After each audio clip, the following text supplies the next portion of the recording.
قمر العارفین زندہ باد حضور شمس العارفین زندہ باد زندہ باد حضور محبوب الاولیاء زندہ باد زندہ باد حضور عزیز الاولیاء زندہ باد زندہ باد حضور عزیز الاولیاء زندہ باد زندہ باد حضور سلطان الاولیاء زندہ باد زندہ باد حضور سلطان الاولیاء زندہ باد زندہ باد حضور محبوب الاولیاء آمد حضور قمر العارفین آمد حضور قمر العارفین آمد حضور قمر العارفین آمد حضور قمر العارفین فیضان حضور محبوب الاولیاء فیضان حضور عزیز الاولیاء حضور سلطان الاولیاء نعرے تکبیر نعرے سہزادہ جہانگیری سہزادہ جہانگیری چراغا دوسرا جشن چراغا حضور صلی اللہ علیہ وسلم جشن چراغا حضور صلی اللہ علیہ وسلم تمام صحابہ کرام آرام سے بیٹھے لاؤ بھی مائک کہاں ہے ذرا دینا لاؤ قبل حافظ صاحب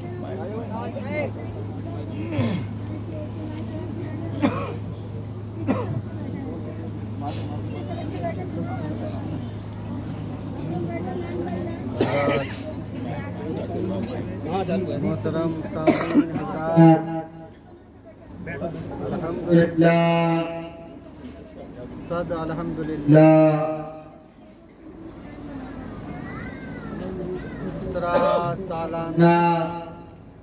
دوسرا سالانہ جشن چراغاں شمس چراغا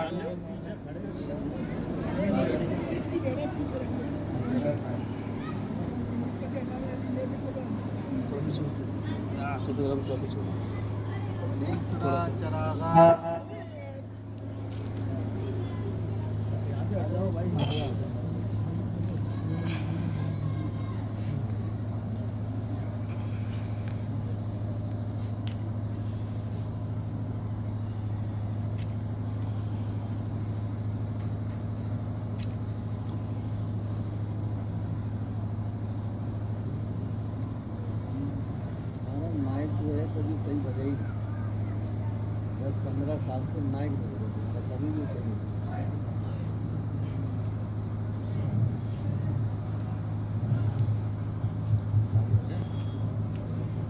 حضرات اس سے پاک حضور شمس العارفین سرکار کے موقع پر دوسرا سالانہ جشن چراغاں نہایت شاندار پیمانے پر منایا جا رہا ہے۔ محترم حضرات، جشن چراغاں کیا ہوتا ہے؟ جشن چراغاں منانے کا مقصد کیا ہے؟ جشن چراغاں کون کون مناتا ہے؟ جشن چراغاں کہاں کہاں منتا ہے؟ وقت کم ہے لیکن جشن چراغاں کی تفصیل لوگ کم جانتے ہیں۔ جشن چراغاں دنیا کا ہر شخص مناتا ہے۔ اب کس طرح مناتا ہے؟ جشن چراغاں کا مطلب ہے اللہ کی بارگاہ میں التجا کرنا کہ اے اللہ، ہم نے جس طرح موم بتی کو روشن کیا، چراغ کو روشن کیا، اسی طرح تو ہماری زندگی میں روشنی پیدا کرتی ہے، ہمارے کاروبار میں ترقی کامیابی کی روشنی پیدا کرتی ہے، دنیا کی ہر اچھائی کے لیے رب کی بارگاہ میں التجا کا نام چراغاہ ہے، اور وہ چراغاہ جو اللہ کے ولی کی آستانے یا چوکھٹ پر کیا جائے۔ یوں تو ہر آدمی اپنی زندگی میں چراغاہ کرتا ہے۔ مثلاً جب کسی کے گھر میں شادی ہوتی ہے تو لوگ اپنے گھر کو سجاتے ہیں، روشن کرتے ہیں۔ کیوں؟ شادی کی خوشی ہے، لیکن وہ وقتی ہے۔ کوئی آدمی جب کوئی پروگرام ہوتا ہے تو اپنے آپ کو سجاتا ہے، اچھے کپڑے پہنتا ہے، خوشبو لگاتا ہے، لیکن وہ بھی وقتی ہے، وہ بھی ایک چراغاہ ہے۔ چراغاہ لفظ عربی کا ہے۔ معلوم یہ پڑا کہ جب کسی شخص نے اپنے گھر پر خوشی کوئی میسر ہوئی تو بڑا مشہور ہے کہ آپ نے سنا ہوگا کہ حضور غوث پاک کے نام کا چراغ روشن کر۔ لاکھوں کروڑوں لوگ گھروں میں چراغ روشن کرتے ہیں۔ ماں اپنی بیٹی سے کہتی ہے، بیٹا غوث پاک کے نام کا چراغ روشن کرو، اللہ تمہارا اچھی جگہ رشتہ کرے۔ اگر بیٹی پڑھتی ہے تو غوث پاک کے نام کا چراغ روشن کرو، اللہ تمہیں پڑھائی میں کامیاب کرے گا۔ اولاد نہیں ہوتی ہے، شادی نہیں ہوتی ہے، بیماری ہوتی ہے، پہلے محبت کہتے ہیں کہ چراغ روشن کرو، نیاز بول دو، دعا کے لیے کہہ دو، صدقے کے لیے کہہ دو۔ الغرض یہ تمام چیزیں چراغے کے نام میں شامل ہوتی ہیں، لیکن ان کا وقتی فائدہ ہوتا ہے۔ اور جو چراغا تو پوری کائنات بناتی ہے۔ 12 ربیع الاول کو پوری دنیا میں لوگ آمد رسول اللہ کا چراغا کرتے ہیں۔ پوری کائنات بناتی ہے۔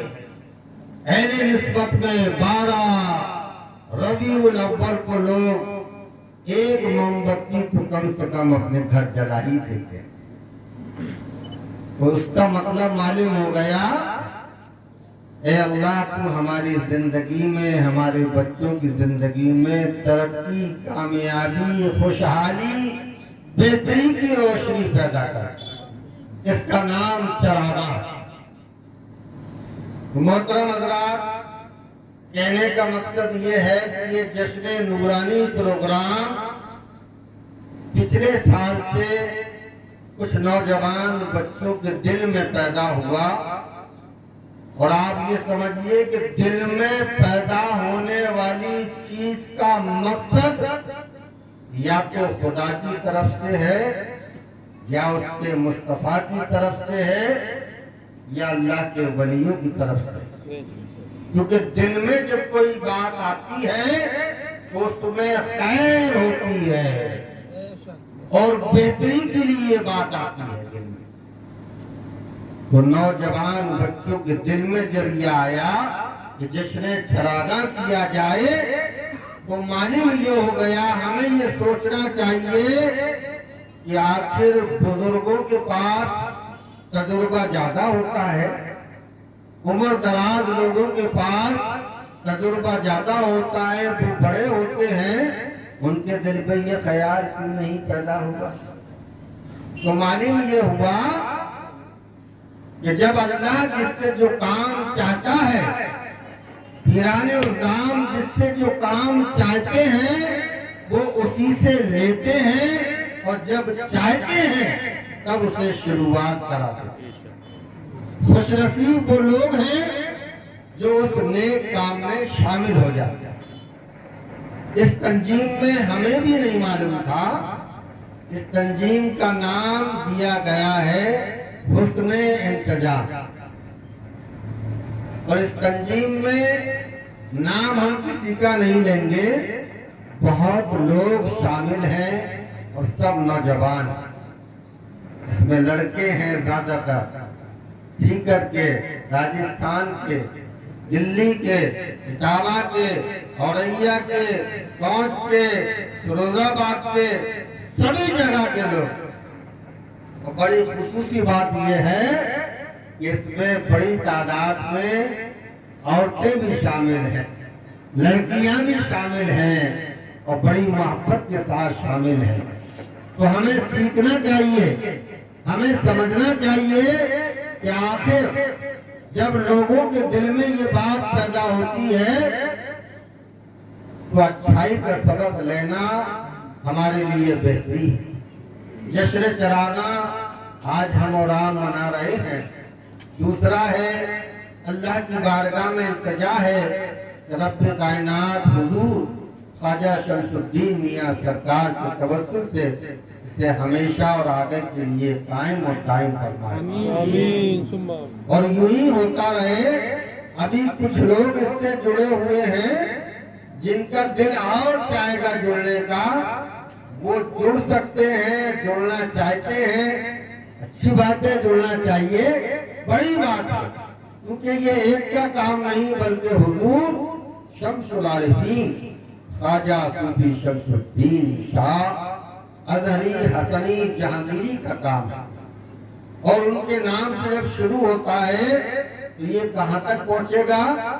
خواجہ اظہرفیہ تک پہنچے گا، حضور محبوب الاولیاء تک پہنچے گا، حضور عزیز الاولیاء تک پہنچے گا، حضور خواجہ حسن سلطان الاولیاء تک پہنچے گا، سیدنا میر پھول اللہ تک پہنچے گا، درجہ بدرجہ مولا علی کرم اللہ وجہ الکریم اور رسول پاک کی بارگاہ تک پہنچے گا۔ حضرات گرامی، وقت کم ہے، کہنے کے لیے بہت کچھ ہے، اتنے ہی جملے میں سمجھنے والوں کے لیے تھوڑی سی بات کافی ہے۔